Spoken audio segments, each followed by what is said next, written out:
নতুন পেজ খোলার পরে সবথেকে বড় যে ভুলটা আমরা করে থাকি আজকে সেই বিষয় নিয়ে আলোচনা করব। আর আমার মনে হয় এই ভুলটা আমরা সবাই করে থাকি। হ্যালো এভরিওয়ান, আসসালামু আলাইকুম। কেমন আছেন সবাই? ওয়েলকাম করছি আমার নতুন আরেকটা ব্লগ ভিডিওতে। প্রথমে তো দেখতেই পেলেন আমরা একটু বাইরে বেরিয়েছি আর টম দোকানে বসে এভাবে চায়ের ভিতর রুটি ভিজিয়ে ভিজিয়ে খেতে কিন্তু ভীষণ মজা লাগে। সকাল সকাল আমি ডক্টরের কাছে চলে এসেছি আর ডক্টরের কাছে আসার পর অনেক সিরিয়াল ছিল। দ্যাটস ওয়াই আমরা যেহেতু বাসা থেকে খেয়ে আসিনি তাই তো একটু নাস্তা পানি করা দরকার। চা আর একটু পাউরুটি খেয়ে নিয়েছি, এই আর কি। তারপরে আমরা আবার চলে আসলাম আমাদের সিরিয়াল মেনটেন করার জন্য। আর এখানে এসে দেখি লম্বা সিরিয়াল এখনও আছে। ব্যাপার না, ভালো কিছু পাওয়ার জন্য একটু ওয়েট করাই যায়। ডক্টরের অপেক্ষা করতে করতে একটা সময় আমার ডাক আসলো আর ডক্টরের কাছ থেকে আলহামদুলিল্লাহ ভালো রেসপন্স পাওয়ার পরে আমি তো খুশি মনে বেলুন কিনে নিয়ে বাসায় চলে এসেছি।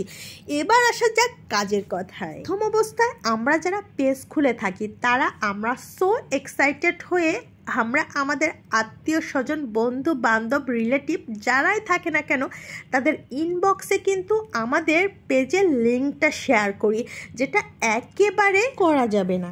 কিন্তু ভাই রে ভাই, ওই কাজটাই আমরা আগে করে আমাদের পেজের 12টা বাজিয়ে রাখি। আত্মীয় স্বজন তো ওই লিঙ্ক ধরে ঠিকই যাবে কিন্তু আপনার ভিডিও দেখবে না। তারপর আপনি যে লিঙ্কটা শেয়ার করলেন ওই লিঙ্ক কখনোই শেয়ার করা যাবে না, ফেসবুক থেকেই বলা।